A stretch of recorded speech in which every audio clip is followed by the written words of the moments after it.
Hey everyone. तो बच्चों, मैं ना एक बात आप लोगों से डिस्कस करना चाह रहा था कि अक्सर बच्चे एक चीज़ पूछते हैं जब तैयारी स्टार्ट करते हैं कि सर, एक एवरेज स्टूडेंट और एक टॉपर के अंदर क्या डिफरेंस होता है। तो मैं आपको एक चीज़ बताऊं बेटा, हर एक एवरेज स्टूडेंट टॉपर बन सकता है अगर वो सही स्ट्रैटेजी से चले, अगर वो सही डायरेक्शन में चले। टॉपर्स के अंदर ना सबसे खास बात होती है फोकस। अब क्या होता है, जब आप तैयारी कर रहे हो तो फोकस लूज कर जाना बहुत ही इजी होता है। कैसे कि आप किसी गलत डायरेक्शन में चले गए, आप डिस्ट्रैक्ट हो गए, आप फ्रेंड सर्कल में ज्यादा घुस गए, या फिर इवन पढ़ते पढ़ते भी किसी टॉपिक को ओवर अटेंशन देने लग गए, नंबर ऑफ क्वेश्चन जरूरत से ज्यादा करने लग गए, ज्यादा से ज्यादा टाइम किसी एक पर्टिकुलर सब्जेक्ट पे स्पेंड करने लग गए। तो ये सारी चीजें ना आपको आपके डायरेक्शन से, आपको आपके गोल से दूर ले जाती हैं। वहीं अगर एक टॉपर की बात करें, एक टॉपर काफी प्रैक्टिकल इंसान होता है।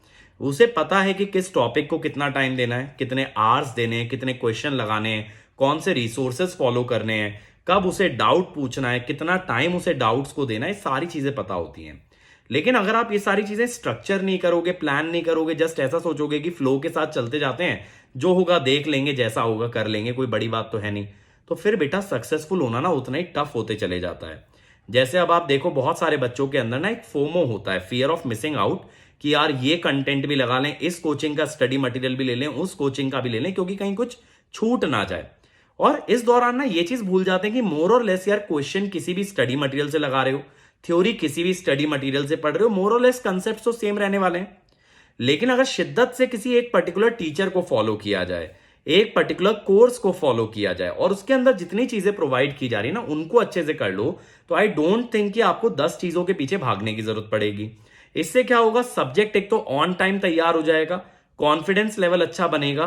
तो ये जो फोमो वाला पार्ट है ना, इसको भी हटाना जरूरी है। क्या कहते हैं ना यार, गेट के अंदर क्या पढ़ना है ये तो जरूरी है, लेकिन क्या नहीं पढ़ना है ये भी सोचना बहुत ज्यादा जरूरी है। अब बहुत सारे बच्चों को लगता है यार स्टैंडर्ड बुक के बिना नहीं निकलेगा एग्जाम, तो स्टैंडर्ड बुक में घुस जाते हैं। अब स्टैंडर्ड बुक होती है हजार हजार, दो दो हजार पेजेस की, वहां टाइम वेस्ट हो जाता है।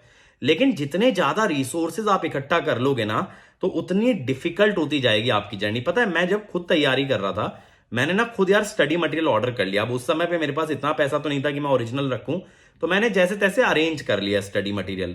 अब लेकिन मैं आपको सच्चाई बताऊं बेटा, उसको मैंने एक सिंगल डे यूज नहीं किया, बस वो धूल खाता रहा रख के। इससे हुआ क्या कि मेरे दिमाग पे एक प्रेशर तो बन गया, ये चीज मेरी पेंडिंग चल रही है, मुझे ये चीज पूरी करनी है।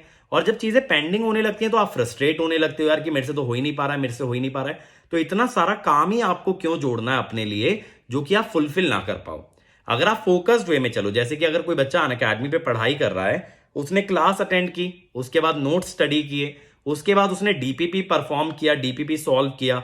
आजकल मैं क्लासेस के अंदर प्रैक्टिस ऐड कर रहा हूं, प्रैक्टिस क्वेश्चन जो अनअकैडमी ऐप पे ही होते हैं, वो उसने सॉल्व कर लिए। चैप्टर के एंड में पीवाईक्यू लगा लिया, टेस्ट दे दिया। अरे मेरे भाई, इतना कर लोगे वैसे भी टॉप 10 में आ जाओगे, टॉप 100 में आ जाओगे।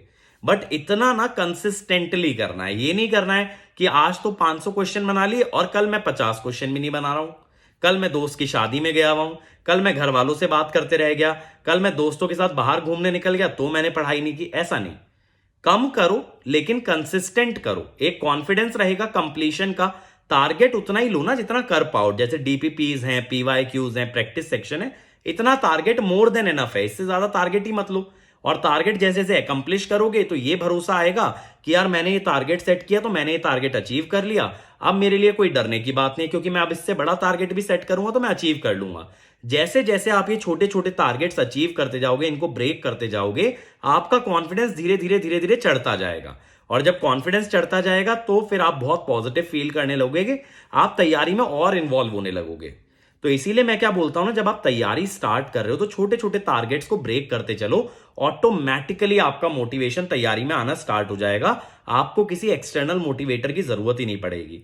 क्योंकि क्या होता है ना, लाइफ में जब हम किसी चीज में अच्छा परफॉर्म करते हैं तो हमारा मन करता है उसे और ज्यादा करने का, और जहां कहीं हम खराब परफॉर्म कर रहे होते हैं तो हम वहां से भागने लगते हैं। तो आप अच्छा परफॉर्म करने पे फोकस करो, और अच्छा परफॉर्म तभी कर पाओगे जब आप फोकस्ड होके चलोगे।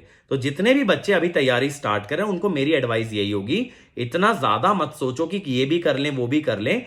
जो चीजें आपके पास रिसोर्सेज अवेलेबल हैं उनसे शुरू करो, और उन्हें बहुत शिद्दत से आप सॉल्व करो, उन्हें आप बहुत शिद्दत से आप रीड करो, लेक्चर्स को अटेंड करो। 10 चीजें करने से रैंक नहीं आएगी, लेकिन एक ही चीज को बहुत अच्छे से कर लेने से रैंक आएगी। तो ये फोकस अपनी लाइफ में ले आओ, फियर ऑफ मिसिंग आउट को अपनी लाइफ से हटा दो, और फिर देखो कितना मेजर चेंज आता है आपके स्कोर्स में, आपकी परफॉर्मेंस में। और देखो जो मेरे स्टूडेंट अभी तैयारी स्टार्ट करना चाह रहे हैं उनको भी मैं एक मैसेज दे देता हूं यार। कल ही रात में ना अनअकैडमी ने एक मस्त वाला अनाउंसमेंट किया है कि अभी देखो प्राइस हाइक आने वाला है, आप लोग जानते ही हो ऑलरेडी, राइट? तो प्राइजेस हाइक होने वाले हैं। उन्होंने क्या किया है, अभी अगर आप सब्सक्रिप्शन लोगे मिलेगा मिनिमम प्राइस पे, बट साथ में ना एक्स्ट्रा मंथ भी मिलेंगे, जैसे 9 मंथ्स पे 2 मंथ्स एक्स्ट्रा, ठीक है, 12 मंथ्स पे 3 मंथ्स एक्स्ट्रा, 18 और 24 मंथ्स पे 4 मंथ्स एक्स्ट्रा। इससे क्या होगा, इससे होगा ये कि गेट के बाद भी होने वाले जो एग्जाम्स होते हैं, पीएसयूज के होते हैं, पीएससीज के होते हैं, इंजीनियरिंग सर्विसेज का होता है, ये सारे एग्जाम्स भी आप दे पाओगे। आपको ये नहीं लगेगा यार कि गेट के बाद ना आपका हाथ छोड़ दिया टीचर ने।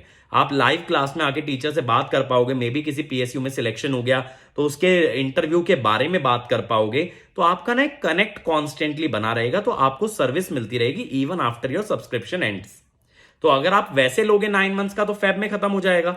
अभी लोगे तो बेटा वो कब तक चलेगा आपका, वो चलेगा अप्रैल एंड तक, अगर मई एंड में लेते हो, क्योंकि 9 की जगह 11 महीने मिल रहा है। अप्रैल एंड तक मैक्सिमम एमटेक और पीएसयू के बारे में भी आइडिया लग जाएगा, तो आपका एक बहुत अच्छा कनेक्ट बन जाएगा। तो इसमें ना आपकी एक्चुअली 33% सेविंग हो रही है। अब कई सारे बच्चे कह रहे थे कि सर हमको स्टडी मटेरियल नहीं मिल रहा है, तो अब अनअकैडमी ने क्या किया, चलो यार जब बच्चे इतना कह रहे हैं तो अब आइकॉनिक में स्टडी मटेरियल मिलेगा। चाहे आप 6 मंथ्स का सब्सक्रिप्शन लें, चाहे आप 9 मंथ्स का लें, 12 मंथ्स या उससे ऊपर, स्टडी मटेरियल सब में मिलेगा। दूसरी बात क्या है, दूसरी बात है आइकॉनिक का हमने प्राइस भी लेस कर दिया है, क्योंकि बहुत सारे बच्चों को ना पर्सनल गाइडेंस तो चाहिए, लेकिन ऑब्वियसली जो प्राइसिंग था उसका मुझे ये लगता था ना कई लेवल पे कि वो प्राइसिंग बहुत ज्यादा अफोर्डेबल नहीं है एक मिडिल क्लास स्टूडेंट के लिए। और आप विश्वास नहीं करोगे बेटा, पिछले 2 साल में ना ये बात मैंने अनअकैडमी को इतनी बार कन्वे किया है कि आइकॉनिक का प्राइस एक मिडिल क्लास फैमिली के लिए अफोर्डेबल नहीं है। अब देर आए दुरुस्त आए, लेकिन अब प्राइस उसका रिड्यूस कर दिया गया। आप 21% का डिस्काउंट है उस पर। तो आप अगर आइकॉनिक ज्वाइन करना चाहते हो hard copy study material personal mentorship के साथ, वो भी आपको मिलेगा। बस आपको क्या ध्यान में रखना है बेटा, अनअकैडमी ज्वाइन करते वक्त जब आप पेमेंट करते हो ना, वहां कोड लगा देना अंकित ईएससी। इस कोड के क्या बेनिफिट है बेटा, डिस्काउंट तो मिलेगा ही मिलेगा, ऑब्वियस सी बात है, डिस्काउंट तो सभी देते हैं, उससे क्या फर्क पड़ता है बेटा। इससे क्या होता है ना, आपका और मेरा एक कनेक्शन बन जाता है और आप लोग मेरी रिस्पॉन्सिबिलिटी बन जाते हो। अब जैसे इस साल मैंने 10 में से टॉप 10 में से 6 रैंक्स प्रोड्यूस किए हैं, खुद मैं 2 बार AIR 1 रहा हूं। तो जब बेटा आप एक चीज जान लेना कि अगर मैं डिसाइड कर लूं कि मुझे इस बच्चे के साथ मेहनत करनी है, इस बच्चे के साथ शिद्दत से काम करना है, तो मैं कह रहा हूं आपके रैंक को इस दुनिया में कोई नहीं रोक सकता। तो मेरा कमिटमेंट ऐसा रहता है कि आपको खुद लगेगा यार सर का कमिटमेंट तो हमसे भी ज्यादा है। तो ये एक अगर एक बॉन्ड बन जाता है कि हाँ सर आप अंकित सर के साथ कनेक्टेड हो, तो फिर बेटा मेरी रिस्पॉन्सिबिलिटी हो जाती है। और ये ध्यान रखना, अंकित सर ने अगर कोई रिस्पॉन्सिबिलिटी ले ली तो उसको पूरा करके ही मानते हैं। इस साल देखो जो मेरे कंसिस्टेंट बच्चे थे, जैसे अभी मैंने तथागत का फोटो डाला था, तो यार भले वो टॉप 10 टॉप 100 में नहीं आ पाया, लेकिन मेरे साथ उसने मेहनत किया तो वो IISc में जरूर पहुंचा है। तो आप कहीं ना कहीं सेट जरूर हो जाओगे यार, लाइफ आगे की सेट हो जाएगी। बट ये नहीं है कि सिर्फ कोड लगाने से सेट हो जाएगी, उसके बाद मेरे साथ मेहनत करो, जितने रिसोर्सेज की आपको जरूरत पड़ती है, जितने हार्डवर्क की आपको जरूरत पड़ती है, मैं आपके साथ करूंगा, मैं आपके साथ हर कदम पे खड़ा रहूंगा। लेकिन ध्यान रहे, कोड लगाना अंकित ईएससी और उसके बाद मेहनत भी करना, ठीक है। और इसी तरह की क्वेरीज ना आप मुझे भेजते रहो जो आपको तैयारी से रिलेटेड रहते हैं, और मैं इसी टाइप की वीडियोस बना बना के आपको गाइड करता रहूंगा कि कैसे आप एक टॉपर की जर्नी तय कर सकते हो, कैसे आप एक टॉप रैंकर बन सकते हो, है ना। तो तब तक के लिए आप लोगों से अलविदा लेता हूं, मिलते हैं फिर से नेक्स्ट वीडियो में। Let's crack it.